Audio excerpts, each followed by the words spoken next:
आप सभी को मेरा प्रणाम, नमस्कार, जय श्री राम। स्वागत है आप सभी का अपने इस यूट्यूब चैनल पर। तो इस वीडियो में हम लोग बात करने वाले हैं कनिष्ठ लेखकार 2024 के बारे में कि क्षैतिज या ऊर्ध्वाधर आरक्षण मिलेगा एमई को 2 बार।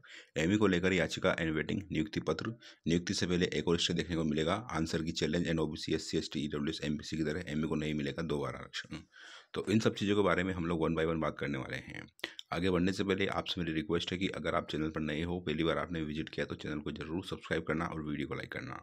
आप चाहो तो मेरा टेलीग्राम ग्रुप ज्वाइन कर सकते हो, लिंक मैंने डिस्क्रिप्शन बॉक्स में दे रखा है। हम बढ़ते हैं फिलहाल आगे। तो फ्रेंड, जैसा कि कनिष्ठ लेखकार में आपके फाइनल रिजल्ट आपका आ चुका है और उसमें लोग बोल रहे हैं और मैंने भी कंफर्म किया कि 2 बार एमई को आरक्षण मिला है, सीईटी के बाद में भी और सीईटी मेन एग्जाम के बाद में भी, अकाउंटेंट के, और उसके पहले भी।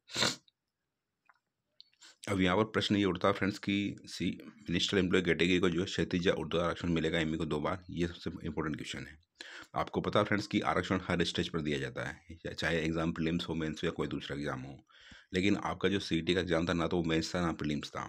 ठीक है, मेरे कहने का मतलब ये फ्रेंड्स कि अगर जिस बंदे ने सीईटी मिनिस्ट्रियल एम्प्लॉय कैटेगरी से पास करी है और अकाउंटेंट के एग्जाम में अगर उसका स्कोर जो है मिनिस्ट्रियल एम्प्लॉय कैटेगरी से ज़्यादा, यानी कि जनरल कट ऑफ को क्लियर करता, तो उसको फिर मेन एग्जाम में यानी कि अकाउंटेंट के एग्जाम में उसको मिनिस्ट्रियल एम्प्लॉय कैटेगरी में ही रखा जाएगा, चाहे से उसका को जनरल कैटेगरी का हो या फिर चाहे से अदर कैटेगरी का हो।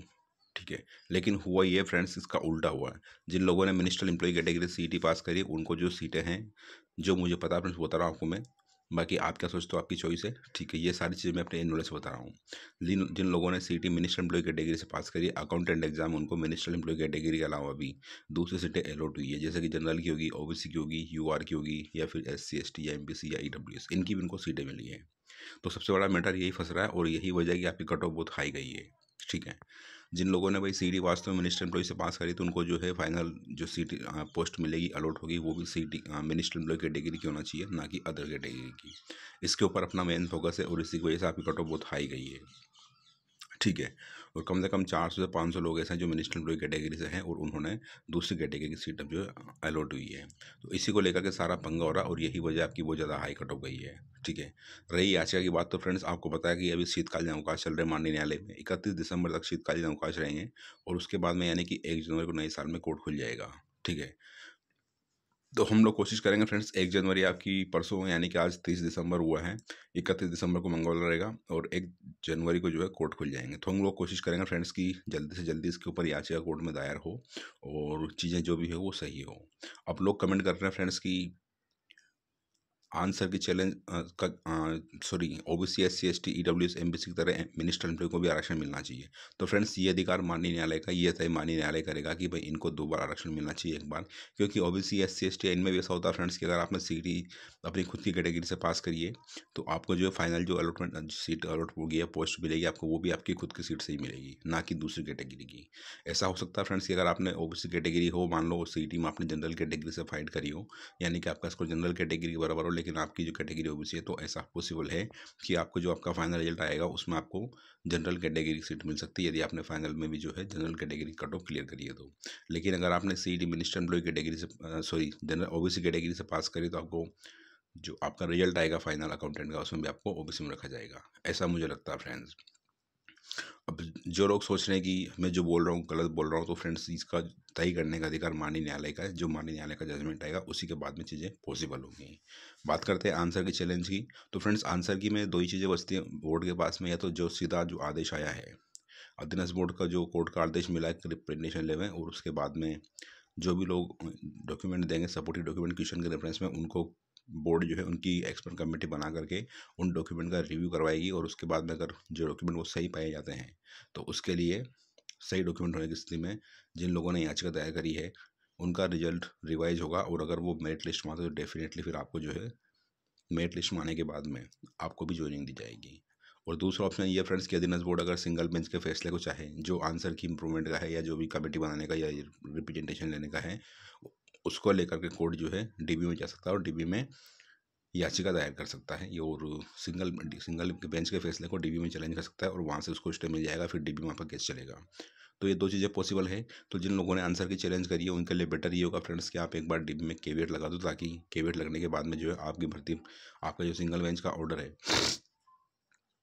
उस पर स्टे नहीं आएगा। ऐसा आप बिल्कुल कर सकते हो। एक और क्वेश्चन ये बनता है फ्रेंड्स, क्या सरकार की लगा सकती है जो ज्वाइनिंग वाला प्रोसेस है उसके ऊपर? तो बिल्कुल फ्रेंड्स, इसको लेकर के सिंगल बेंच में या डीबी में केविट लगा सकती है सरकार। वो सरकार के ऊपर डिपेंड करता है, बोर्ड के ऊपर डिपेंड करता है, क्योंकि बोर्ड जल्दी से जल्दी भर्ती कंप्लीट करना चाहता है, लेकिन जिस तरह से चीज़ें सामने आ रही है उनको लेकर के चीज़ें कहीं भी करना जाए।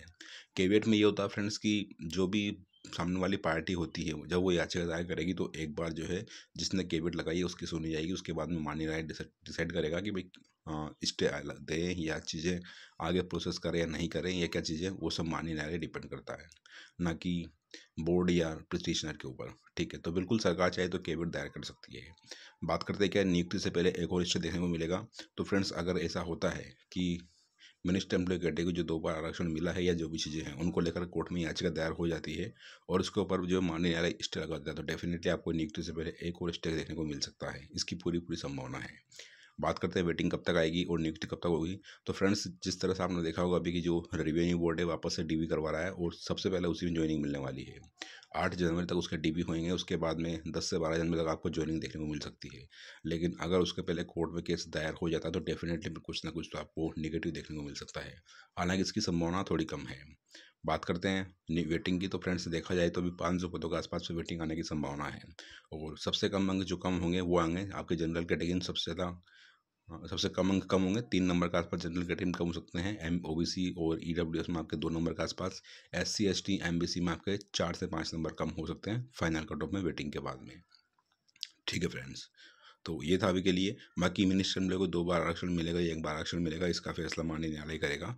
जो लोग कमेंट कर रहे हैं कि क्षैतिज उर्दू आरक्षण मिलेगा 2 बार एमई को भी, तो इसका जो फैसला वो माननीय न्यायालय करेगा, ना कि अपने केंद्र से कुछ होगा। बाकी जो भी अपडेट होगी आपको बता दूंगा मैं।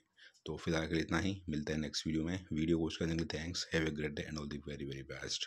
आपसे रिक्वेस्ट है मेरी, अगर आपने चैनल पर पहली बार विजिट किया तो चैनल को जरूर सब्सक्राइब करना और वीडियो को लाइक करना। आप चाहो तो मेरा टेलीग्राम ग्रुप ज्वाइन कर सकते हो, लिंक मैंने डिस्क्रिप्शन बॉक्स में दे रखा है। Again thanks for watching the video and God bless you all. And please channel को सब्सक्राइब करना ना भूलें।